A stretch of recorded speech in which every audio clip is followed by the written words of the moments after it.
Dar início de fato agora ao nosso estudo. Então será a continuação do capítulo sobre reunião de intercâmbio mediúnico e desobsessão.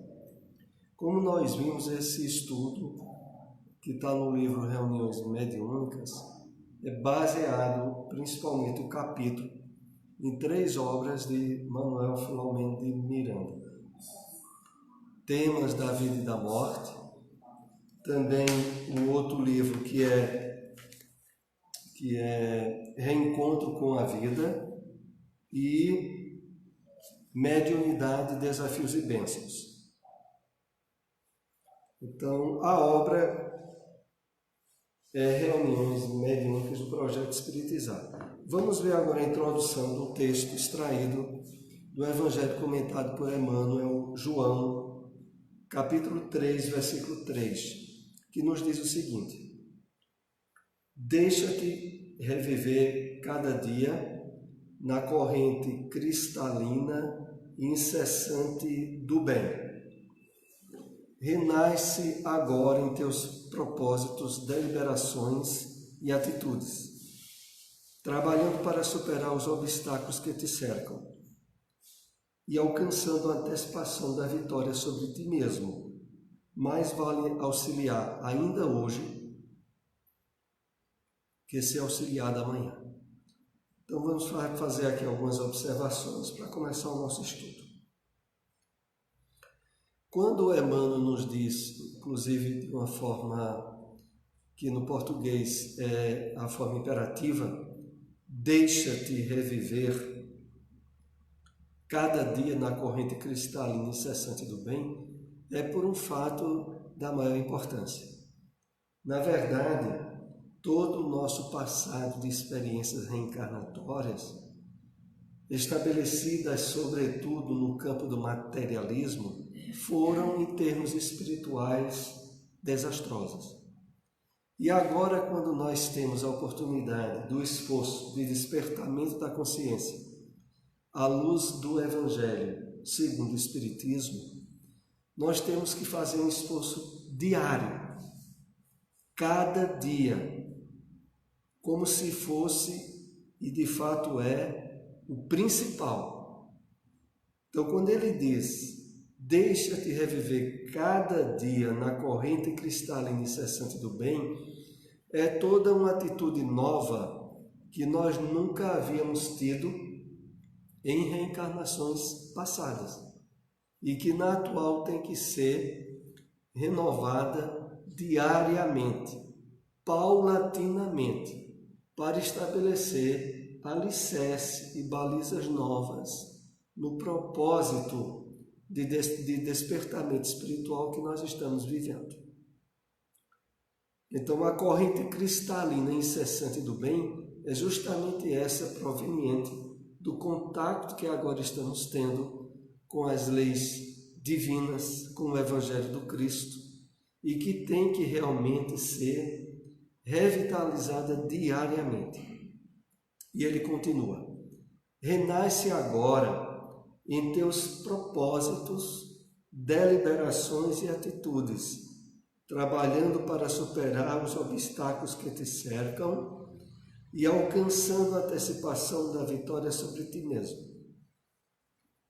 Então, tem 2 pontos aqui importantes para nós destacarmos. O primeiro, nós precisamos fazer quase que um renascimento dentro da mesma encarnação em relação a propósitos, atitudes e deliberações. Aquilo que para nós era importante, era objetivo de vida, antes de termos conhecido ou nos aberto à renovação proposta pelo Evangelho do Cristo, agora nós somos chamados, diante dessa situação nova, a estabelecer novas atitudes, deliberações e propósitos. Para superar os obstáculos que te cercam, quais são principalmente os obstáculos que nos cercam? Aqueles vinculados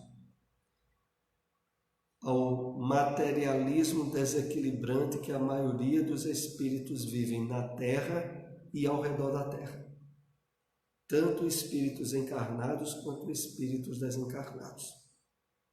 Porque pode parecer até um paradoxo, uma coisa contraditória.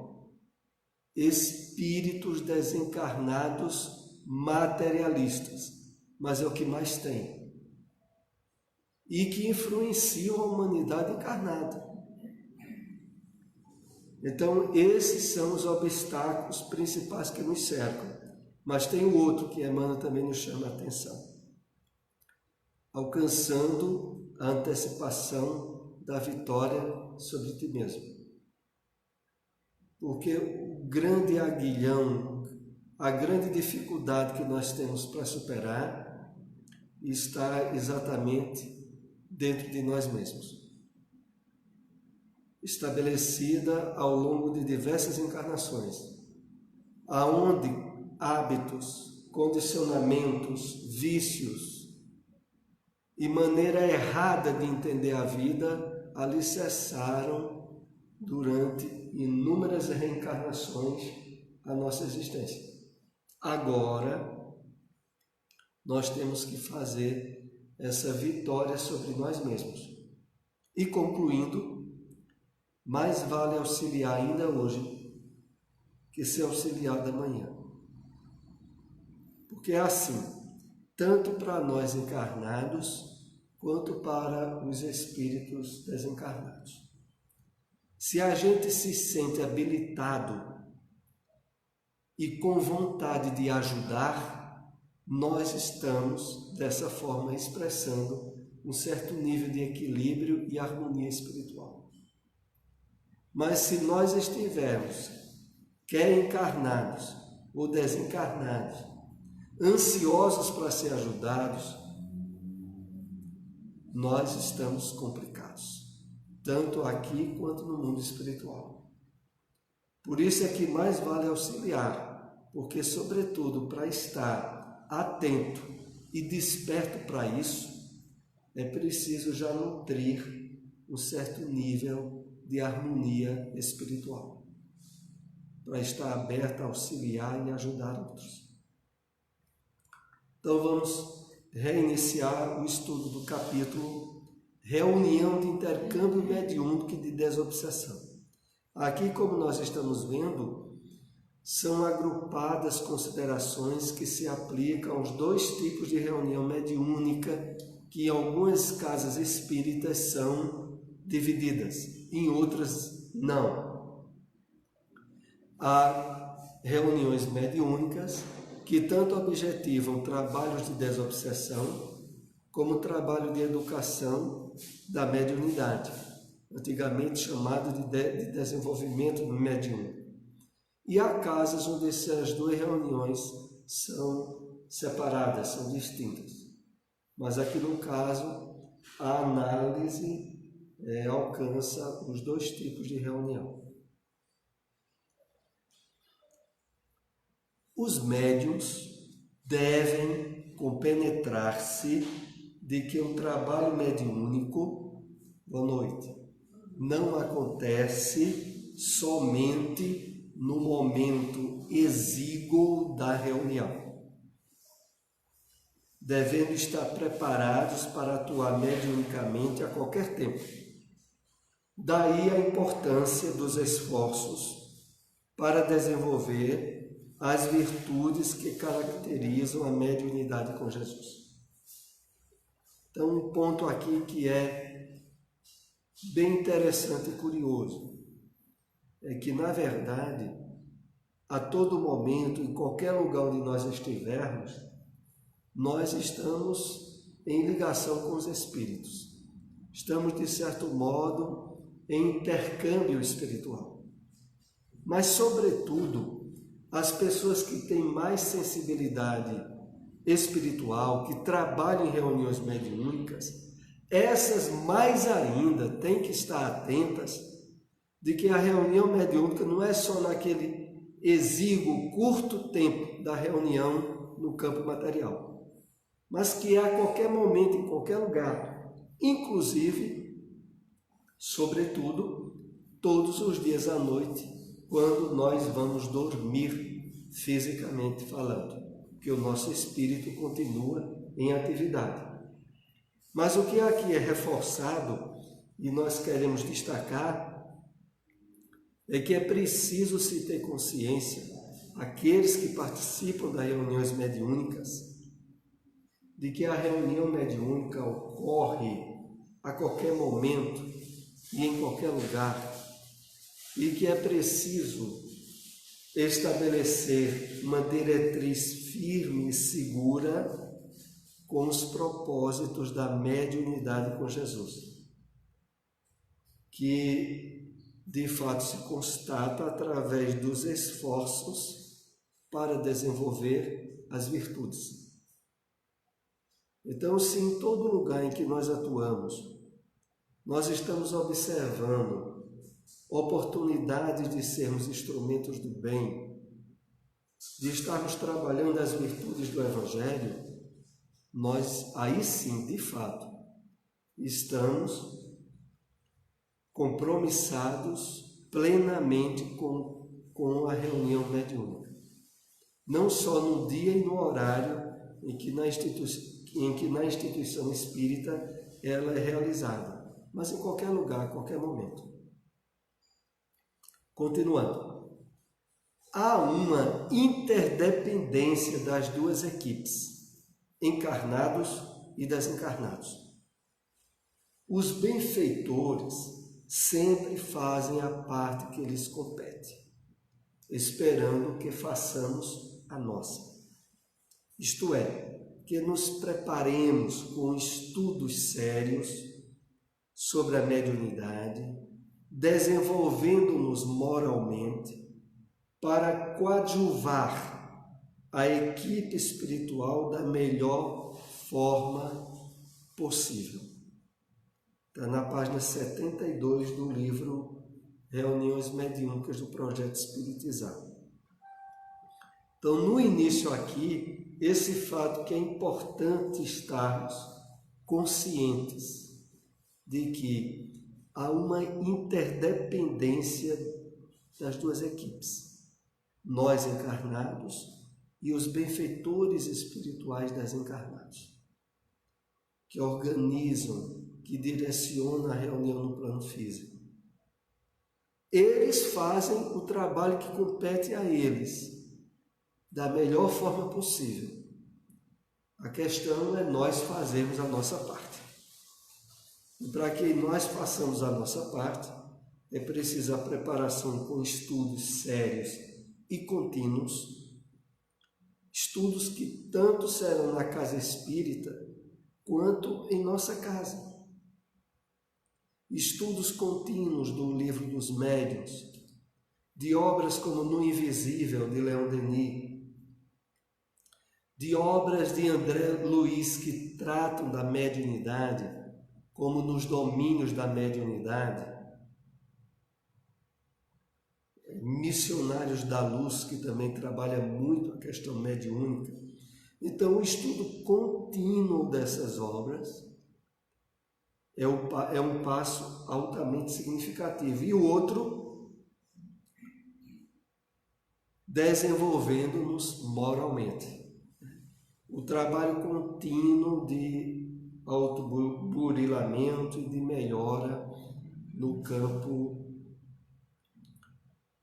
espiritual de vivência das virtudes do Evangelho.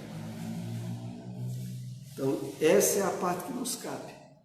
Se a gente fizer essa parte nossa bem feita, os benfeitores espirituais farão a deles. E o trabalho mediúnico se desenvolverá da melhor forma possível. Vemos muitos dirigentes de grupos mediúnicos que, em nome da caridade, permitem que pessoas que deveriam estar fazendo tratamentos psiquiátricos, psicoterapêuticos e espirituais continuem participando das reuniões. Esta prática, infelizmente, tão encontrada, não é caridade, mas conivência com o mal. Então, o que precisa sempre estar bem firme e revitalizado na consciência de todos que participam do trabalho na reunião mediúnica é que nós vimos para o trabalho mediúnico para ajudar.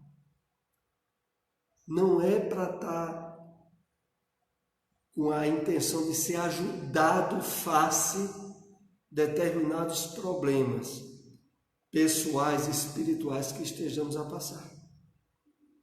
Então a gente vai para o trabalho consciente de que tem as condições de ajudar espíritos que estarão muito mais necessitados do que nós. E infelizmente, como aqui o texto coloca, não poucas vezes nos centros espíritas, nas reuniões mediúnicas, participam trabalhadores que, estando com problemas espirituais, até mesmo psiquiátricos, estarem trabalhando na reunião mediúnica. Como se na reunião mediúnica fosse encontrar terapia para a cura deles mesmos. O que nós temos que estar muito cientes é de que a terapia espírita, ela é eficaz e existe nas reuniões públicas, nas reuniões de estudos, nos passes, na água fluidificada, mas não no trabalho mediúnico. Não se vai para o trabalho mediúnico para se curar uma obsessão que a própria pessoa sabe que está tendo. Se ela sabe que está tendo um problema, que tanto pode ser de ordem espiritual, ou psiquiátrica, ou psicoterapêutica, deve-se procurar o tratamento fora da reunião mediúnica e não nela. É porque, popularmente, se desenvolveu muito aquela ideia de que a pessoa que tem problemas mediúnicos tem que trabalhar na reunião mediúnica para ficar bom. E nós sabemos que quem tem problemas obsessivos de ordem espiritual ou outros deve e são ajudadas no centro espírita, mas em outras reuniões. Não é na reunião mediúnica. A reunião mediúnica é para nós irmos ser coparticipantes com os espíritos benfeitores em ajudar outros. Há pessoa que está necessitando de tratamento e não faz, acreditando que a frequência à atividade mediúnica contribuirá para a sua cura. Lê do engano. Se há doença, é necessário que a pessoa se trate para depois do problema equacionado voltar a fazer parte do grupo mediúnico. Então, o local para o tratamento não é dentro da reunião mediúnica. É fora da reunião mediúnica.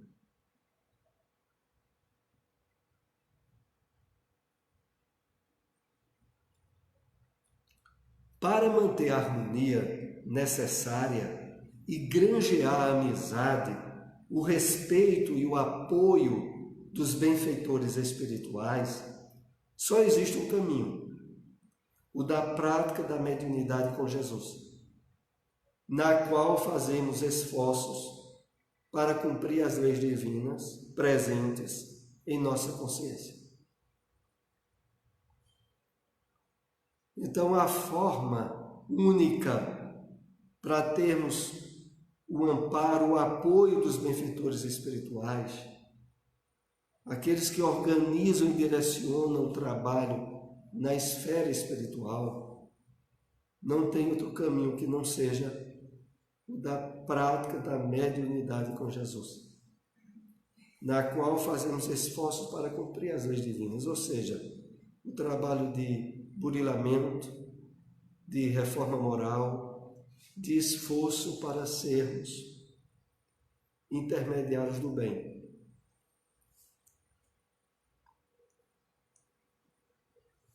Essa parte agora foi extraída do livro Mediunidade, Desafios e Bênçãos, e que está também no livro Reuniões Mediúnicas que estamos analisando, na página 83 do livro Mediunidade, Desafios e Bênçãos.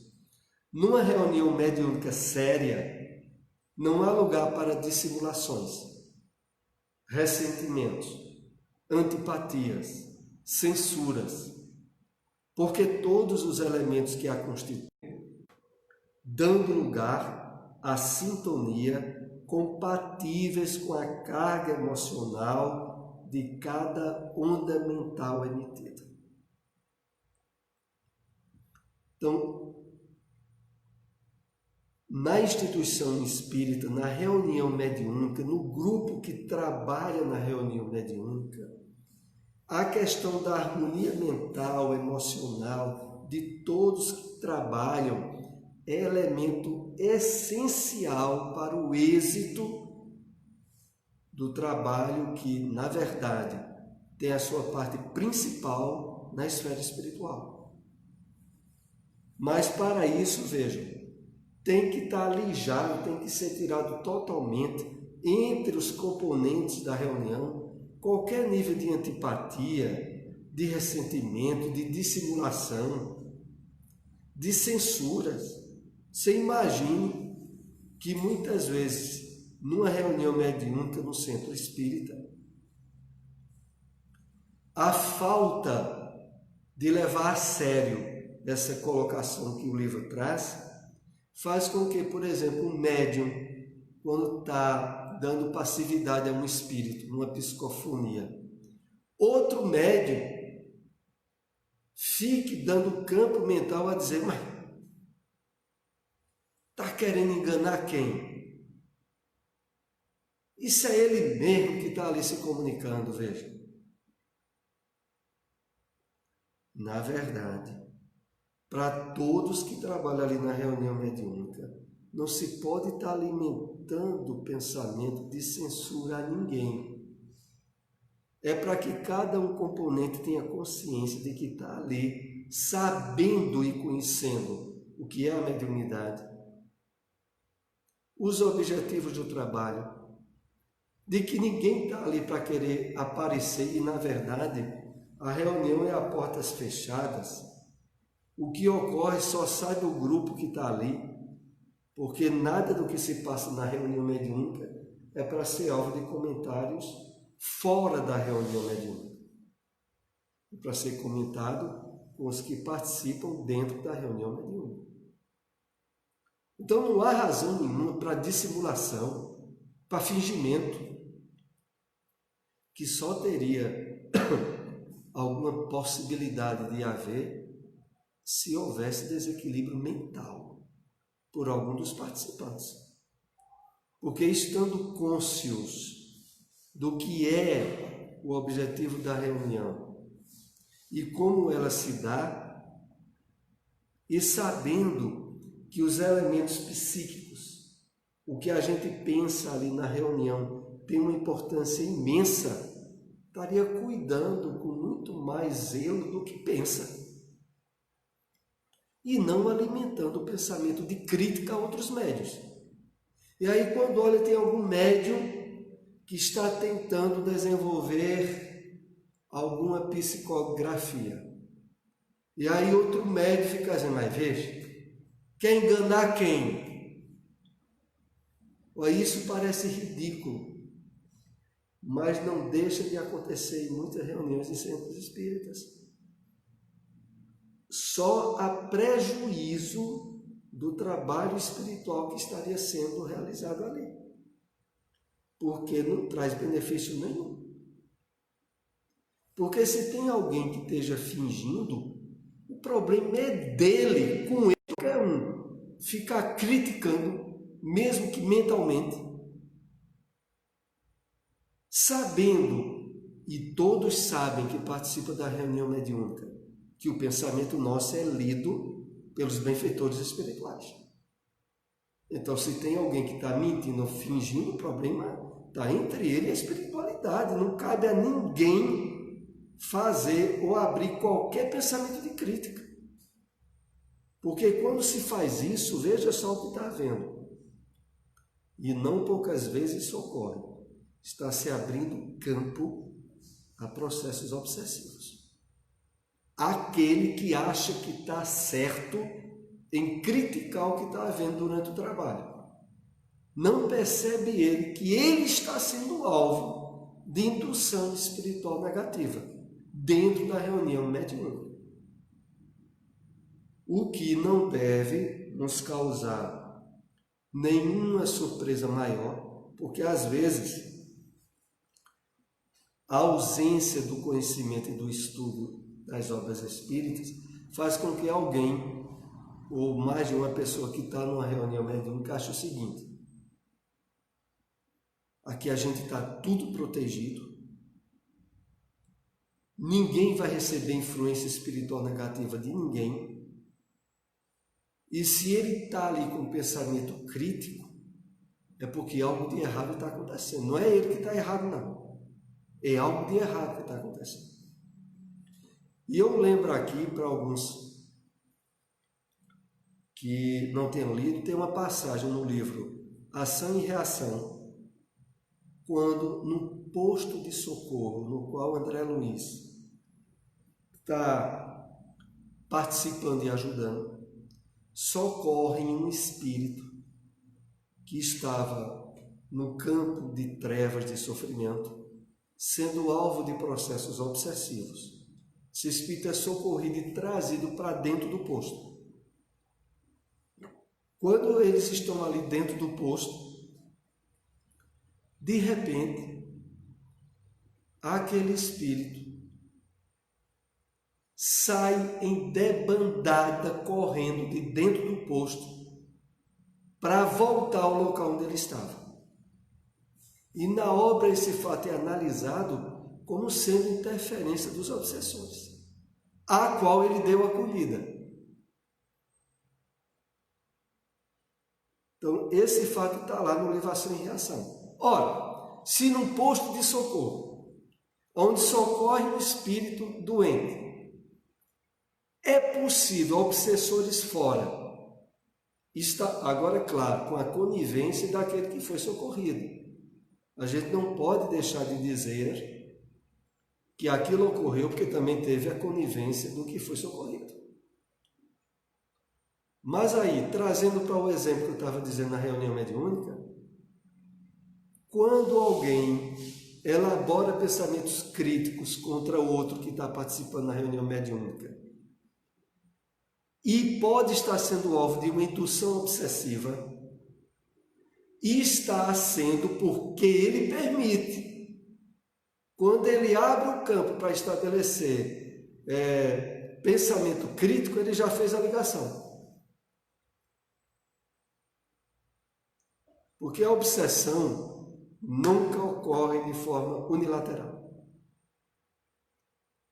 Tem uma mente que emite e tem uma mente que recebe. E que normalmente gosta de receber, mesmo que a princípio lhe incomode. Porque, na verdade, toda a base dos processos obsessivos se estabelece num nível de acomodação e de receptividade que, mesmo sendo uma coisa ruim, a pessoa gosta de estar recebendo a coisa ruim. Então, voltando aqui ainda ao texto, porque todos os elementos que a constituem têm caráter vibratório. Todos os participantes ali estão vibrando no campo magnético e espiritual e se interrelacionando-se com o grupo e com os espíritos desencarnados. Continuando. Não há espaços para sentimentos incompatíveis com a verdadeira fraternidade, que deve imperar num grupo mediúnico, sério, sob a pena de abrir-se a possibilidade do desenvolvimento de processos sérios de obsessão, que podem envolver todo o grupo. Então aqui o livro deixa bem claro isso que estávamos comentando. O grupo mediúnico no centro espírita pode ser envolvido no processo obsessivo e complicar-se todo o grupo.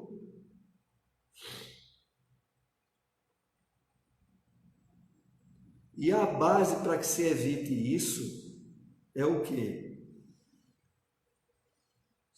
A vivência de fato do nível de fraternidade, de comunhão, como irmãos dentro do grupo mediúnico.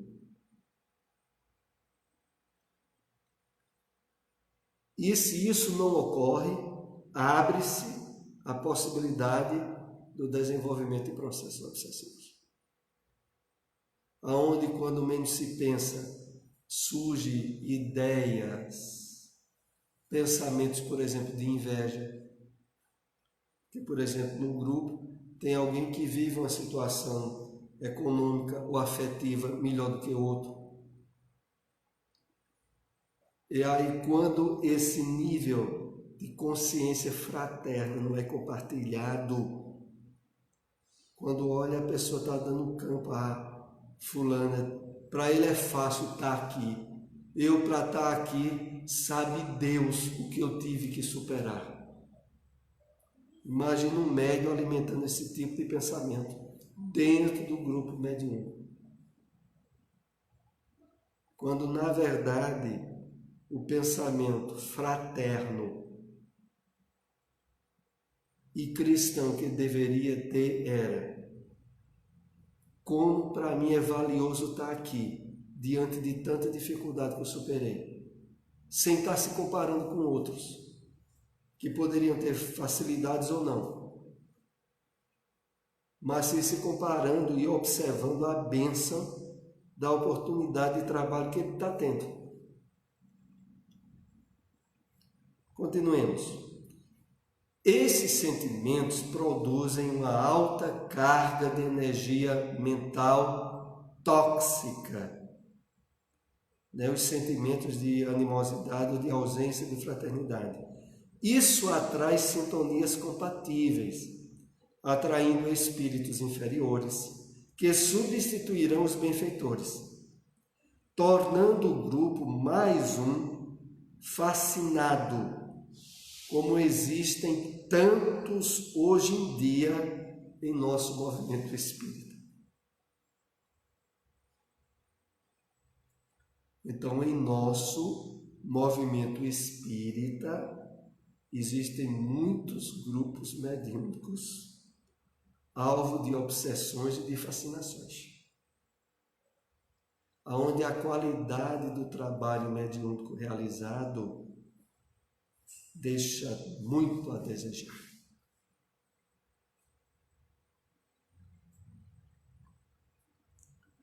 Para a solução dessas questões, é fundamental o exercício das virtudes cristãs, para que a reunião mediúnica tenha um caráter de seriedade e para que seja uma reunião produtiva, é necessária a disposição dos seus componentes para desenvolverem a verdadeira fraternidade. Então, para a solução dessas questões que levam ao estabelecimento de processos obsessivos nos grupos mediúnicos, para evitar, é o exercício das virtudes cristãs,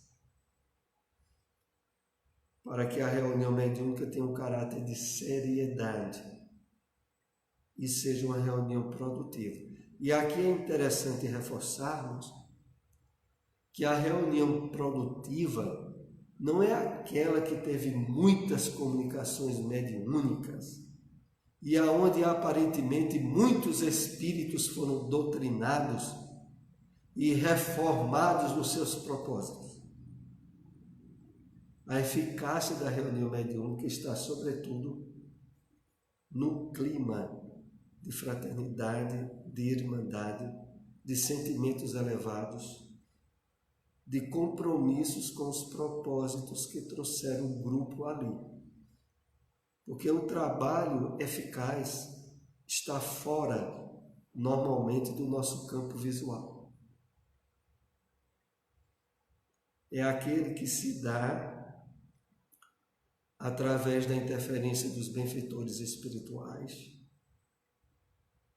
que ocorre tanto durante a reunião mediúnica, quanto em outros horários, desde o espaço de desdobramento, como vamos dormir, desde o dia a dia de cada um dos participantes, que são acompanhados por espíritos que estiveram na reunião.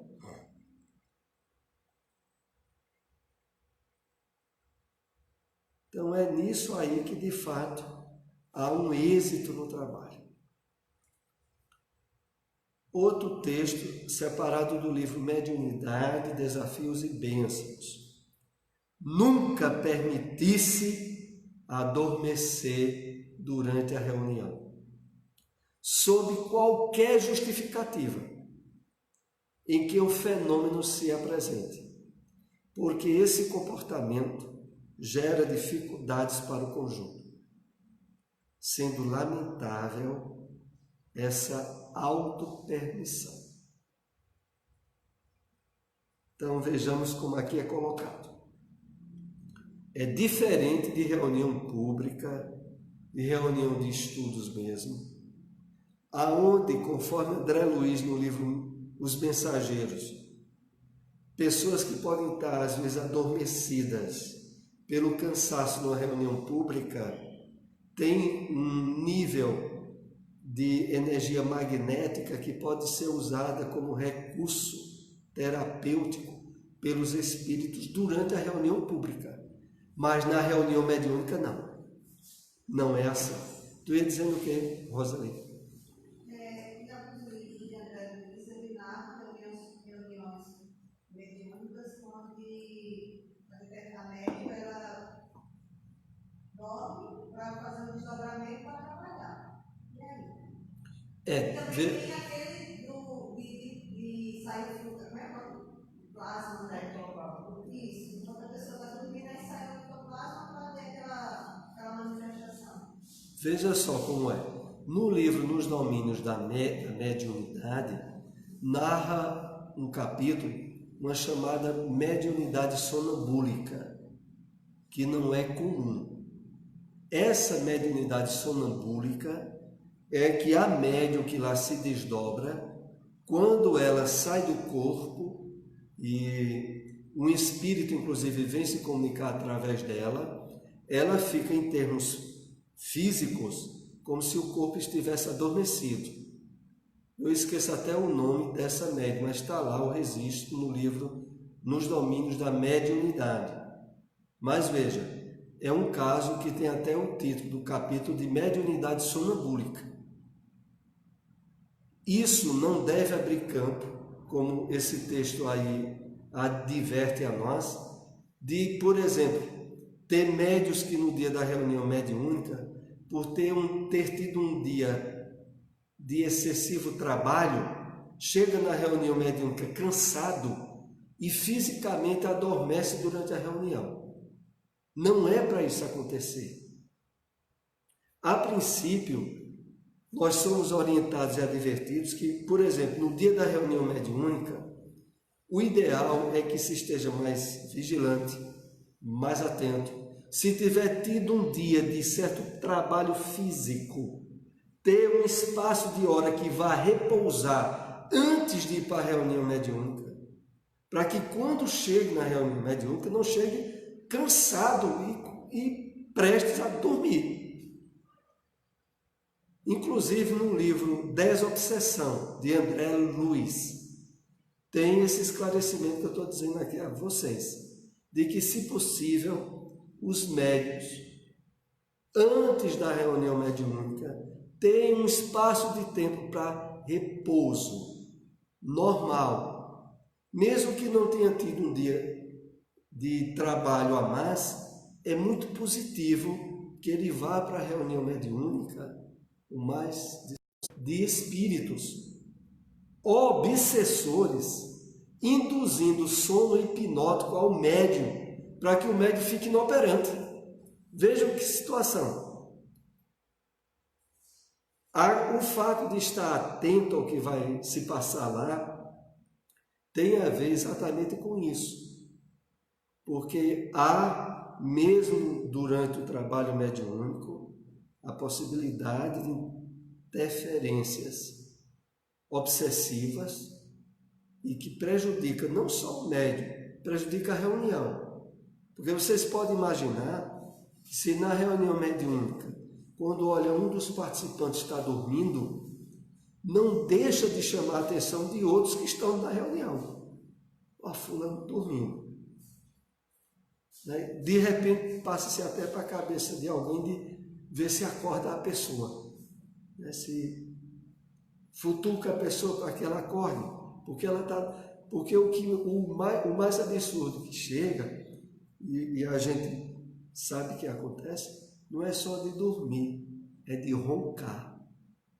E aí você imagina, está na reunião que um está roncando. E aí fica um e outro observando, ou seja, torna-se elemento de dispersão.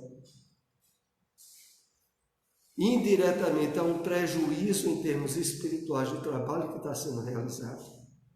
E como diz aqui Manuel Filomeno de Miranda nesse texto, de que não se deve fazer isso sob justificativa nenhuma.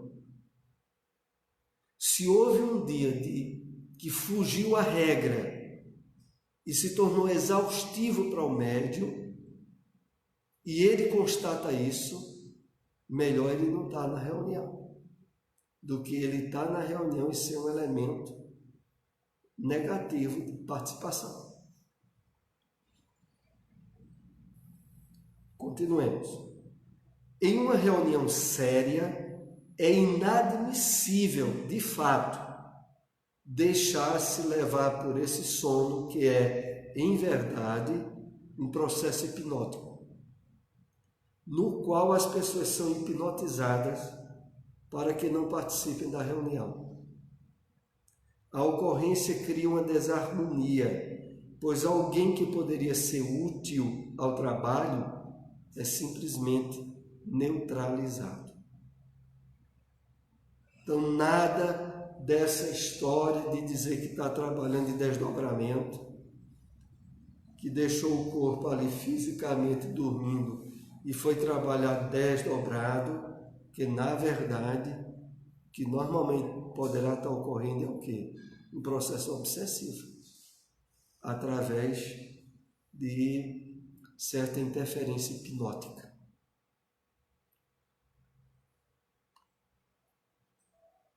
O autor compara a sala da atividade mediúnica, o autor é Manuel Filomeno de Miranda, com um centro cirúrgico, que é uma espécie de coração de um hospital.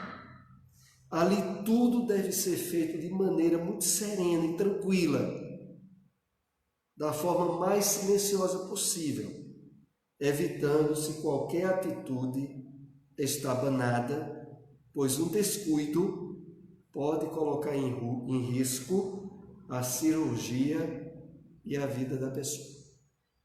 Então, aqui nós somos chamados a atenção de observar o trabalho mediúnico de uma forma muito cuidadosa, zelosa, de muita atenção ao que vai se passar desde o momento que a gente entra no centro espírita para a reunião mediúnica e o que vai haver durante ela. Por isso, pois não, Jair. Falar desse texto aí, de comparação com o sensível. Isso é bem verdade, porque aqui mesmo já aconteceu por várias vezes da gente entrar aqui, salão, e tá ele cai no corpo. Já por várias vezes já aconteceu isso aqui. E eu conversando com o Walter esses dias, aí o Walter me alertou, né, sobre o trabalho na segunda-feira, que faz os tratamentos, faz e tal, e muitas vezes o lixinho fica ali. Só deixa para cuidar no outro dia Só vira no sábado. ou no sábado, quando vai na vagina. Esse lixo, ele está contaminado com os fluidos daqueles tratamentos espirituais que é feito na cabine. E por isso que gera esse odor. Aí eu não entendia isso. Poxa, por que esse cheiro desagradável? A gente ia procurar e não achava a razão disso tudo, né? E a razão estava simplesmente ali. É porque, vejam só, e aí a gente tem que fazer uma ponderação. A possibilidade de cheiros malodores ou até agradáveis, quando às vezes a pessoa entra no centro espírita e dá um cheiro de rosas, ou um cheiro agradável. Tanto para um cheiro agradável quanto para um cheiro desagradável, é preciso que, de certo modo, no ambiente tenha ficado certo nível de ectoplasma, de energia, de mediunidade de efeitos físicos. O que faz com que os nossos sentidos físicos interajam com o mundo espiritual é essa energia intermediária, que é proveniente da mediunidade de efeitos físicos. A gente sabe que muitas vezes, mesmo que no centro espírita não tenha nenhum médium específico de efeitos físicos, quando se agrupa vários para uma reunião mediúnica, todos nós temos, mesmo que de forma mínima, um certo potencial de ectoplasma, que juntos, sob a interferência de espíritos, pode produzir. Mas é o resultado de uma energia ectoplásmica. Não é simplesmente o fato de uma sujeira no campo físico, a não ser que houvesse uma origem física para o mau odor daquela sujeira. Porque quando o mau odor vier de questões espirituais, é porque houve alguma interferência de mediunidade de efeitos físicos. Mas um fato que eu não queria esquecer aqui era o seguinte, é que quando se fala aqui dessa seriedade de observar a reunião mediúnica como um centro cirúrgico, reforça aquele cuidado que, vez ou outra, nós somos advertidos de quando a gente entra no centro para a reunião mediúnica, o cuidado nosso com o que a gente pensa, as conversas que a gente vai estabelecer, precisam ser peneiradas, cuidadas. Porque não poucas vezes, até pelo fato de que muitas pessoas que participam da reunião mediúnica só se encontram no dia da reunião mediúnica. E aí muitas vezes quer botar as conversas em dias, já dentro da reunião mediúnica, prestes a começar. E tem que se ter muito cuidado para não fazer isso. Porque há essa atenção bem maior da reunião mediúnica em relação a outras reuniões. Face o trabalho delicado de interferências espirituais que se dá durante a reunião mediúnica, que é um trabalho, como aqui é colocado, cirúrgico, espiritualmente falando. É essa a questão. Continuando ainda. Na atividade mediúnica, devemos ter o mesmo cuidado e respeito que há no centro cirúrgico. Por isso, a sala destinada às atividades mediúnicas deve, sempre que possível, ser exclusiva para esse fim. Não se devem exercer ali outras atividades, especialmente as de ordem administrativa. Nós vamos esclarecer isso bem, inclusive o slide que vem em seguida também aborda, complementa esse que a gente está lendo agora. Então, a sala mediúnica é diferente das outras salas do Centro Espírita. Se possível, o ideal é que só houvesse atividade mediúnica lá, não houvesse outras atividades. Quando aqui fala sobre especialmente as de ordem administrativa, é porque as atividades de ordem administrativa no Centro Espírita, não poucas vezes, pode haver conflitos, desentendimentos. E esse nível de choques vibratórios prejudicaria o ambiente. Então, o ideal mesmo é que o centro tenha um local separado, isolado para a reunião mediúnica. Mas vejam ainda o que é dito aqui em seguida. Devido à carência de espaço físico, na maioria dos centros espíritas, na sala destinada à reunião mediúnica, podem ser realizadas atividades doutrinárias, como evangelização infanto-juvenil, estudo sistematizado, atendimento fraterno. Vejam, essas atividades como exceção, não como sendo ideal. Porque se pudesse, a sala mediúnica seria só para o trabalho mediúnico e pronto. Mas se devido à ausência de espaço precisar usar para outras atividades, que sejam essas citadas aqui, de estudo ou atendimento fraterno. Vamos aqui para o penúltimo slide de hoje. Contudo, se o centro espírita puder dispor de um espaço exclusivo, é interessante que se reserve o local para as atividades da mediunidade, pois os benfeitores trabalham o ambiente com equipamentos sofisticados para melhor atender aos espíritos comunicantes.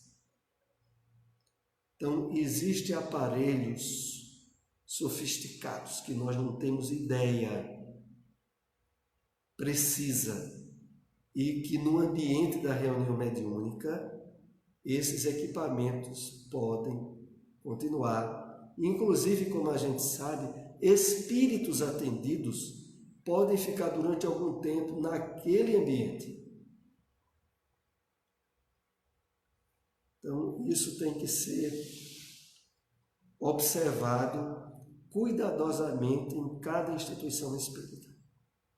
Concluindo o nosso estudo de hoje, pontualidade de todos na frequência, cometimento de conduta no ambiente, unção durante os trabalhos e alegria por encontrar-se a serviço de Jesus são requisitos indispensáveis para os resultados felizes de uma reunião mediúnica séria à luz do Espiritismo. Está na página 84 do livro Reuniões Mediúnicas. Então, é esse clima que aqui é sintetizado que possibilita o êxito espiritual do trabalho, né? Desde a pontualidade, a conduta no ambiente durante a reunião, de todos que estão ali estarem intimamente agradecidos pela honra do trabalho na seara do Cristo e vendo aquele trabalho como um momento feliz de socorro a irmãos mais necessitados. É assim que nós concluímos o estudo de hoje. Esse capítulo ainda será terminado no nosso próximo encontro. Vamos então para a prece de encerramento. Pedir aqui a Silmara para fazer a prece. por nós. Amado Mestre Jesus, te agradecemos mais uma vez